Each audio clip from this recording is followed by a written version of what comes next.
morning, guys, and welcome to the channel. If you guys are new to the channel, my name is Send It Steve, and this is my C5 Corvette. Woo! Love that smell, freedom in the morning.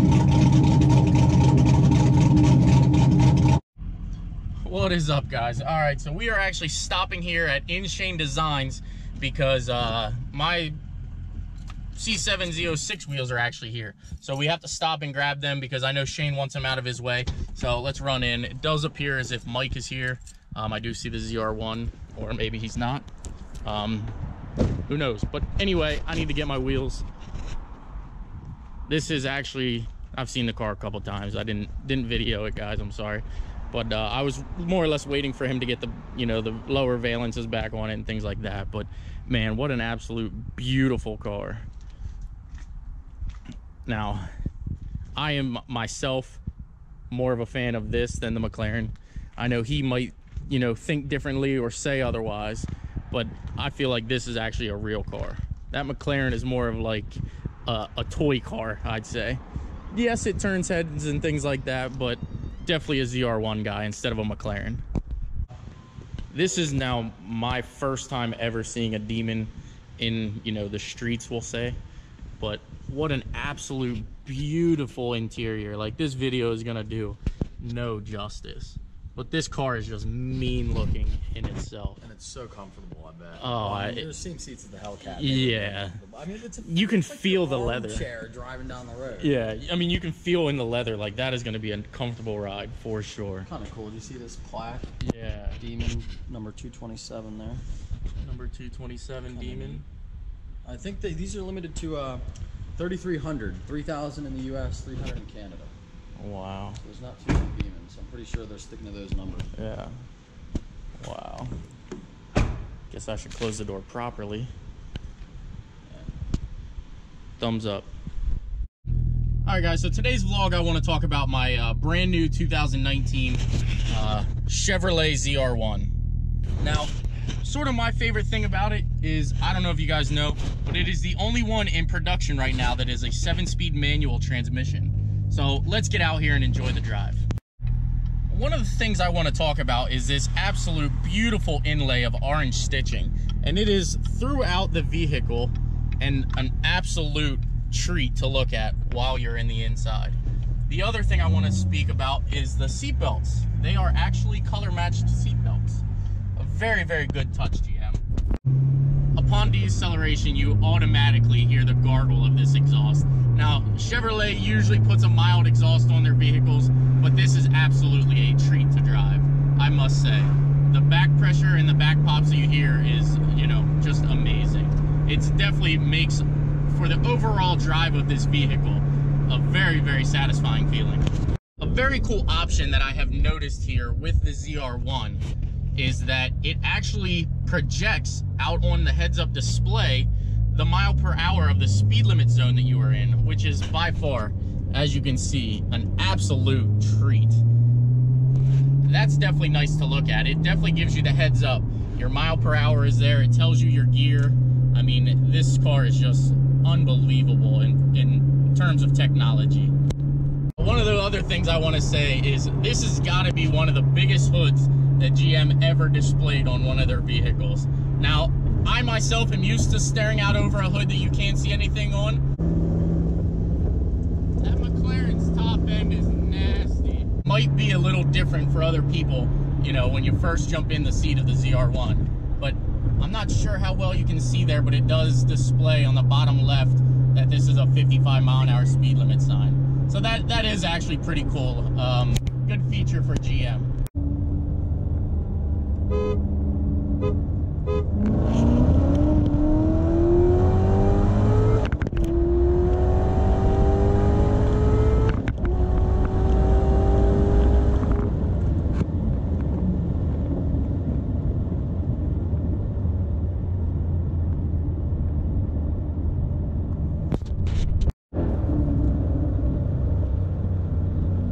Anybody that gets to pull a third gear like that in a ZR1, you're gonna be impressed. Now, this is actually a closed course as I am reviewing this vehicle, but definitely a very, very, aggressive feel to this car, to say the least.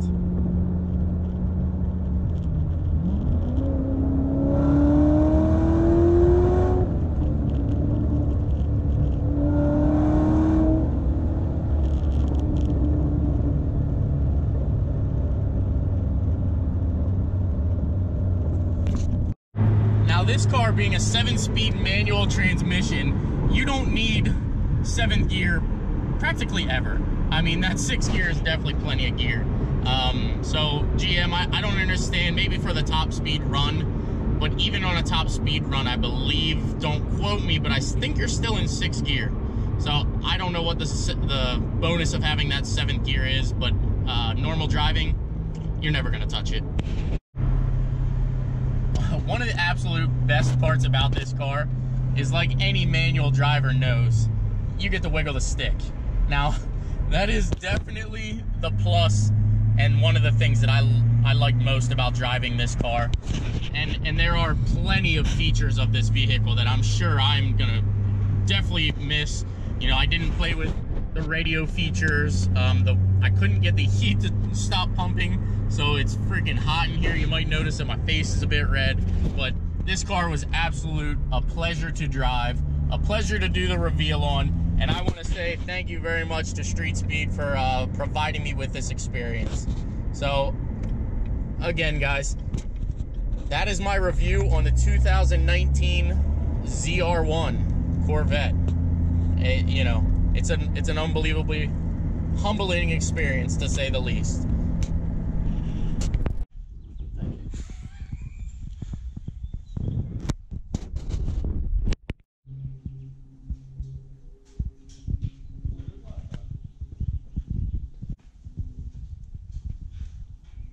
Pretty much.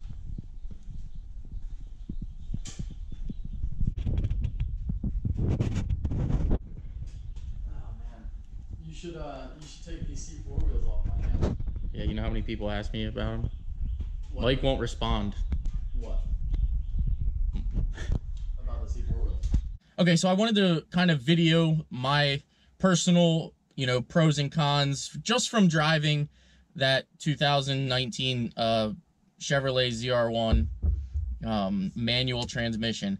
Now, one of the first things I noticed when I, got in the car and fired it up was the exhaust. The exhaust is by far one of the loudest factory exhausts and most aggressive exhausts that I've ever heard on a production GM vehicle. Now, I people might want to argue that, but video definitely does that car no justice as far as the sound. That car is definitely, a very, very aggressive sounding vehicle, and it made the driving experience that much more pleasurable. So GM, you did very well on that.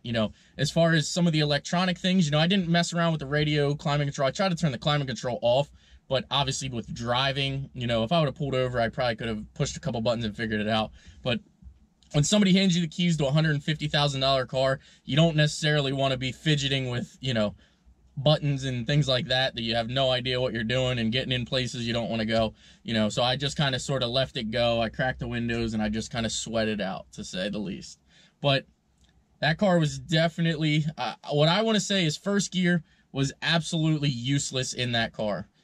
Even with the traction control on, that car is just, it's like any car with, street tires on. Anyone will tell you, first gear is pointless.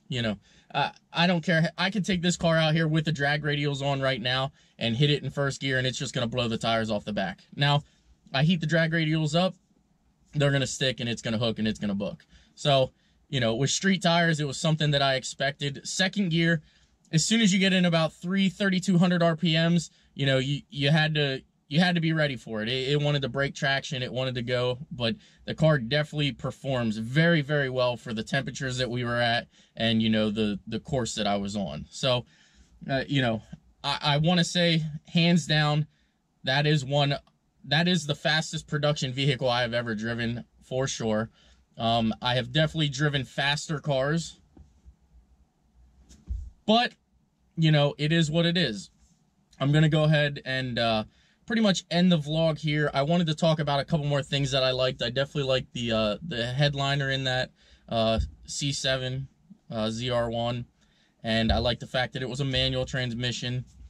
I liked the display and everything like that you get to look at while you're driving. The cool thing that I don't know if you guys can actually see in my video, like I even tried to watch it, but down in the bottom left, you'll see out on the heads-up display, it actually projects the mile per hour of the speed limit zone that you're in, which I thought was a pretty cool option. You know, I never even knew that that was, you know, available or an option for the ZR1. But as you can tell here by my car, I'm used to a hood that you can't see anything of. You know, that's the top of my hood there. So I always look out and I can't see nothing past, you know, that cow hood. But for that being a factory production vehicle, that hood is absolutely massive. It's enormous and beautiful. You know, if you get to see one up close, the carbon fiber inlays and everything on that are absolutely breathtaking. You know, the whole car per se is. You know, you look at that car and you understand, wow, this is a car that is, you know, it's a force to be reckoned with, to say the least. I know it actually is out there putting out, you know, good numbers and things like that. I can't wait till Mike actually gets, you know, some tires on the back of that and sends it down the strip just to see what it does.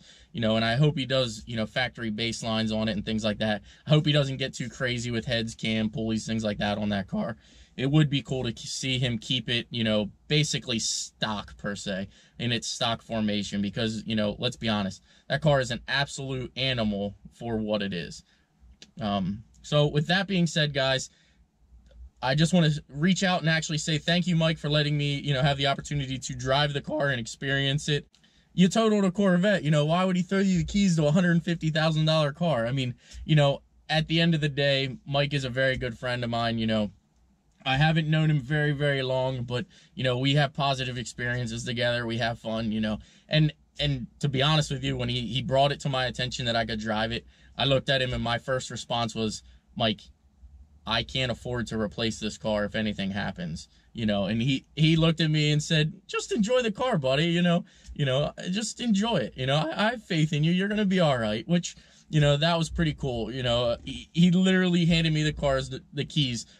He literally handed me the keys to a $150,000 car and walked away, you know, practically saying, go enjoy it. So that was a pretty cool experience.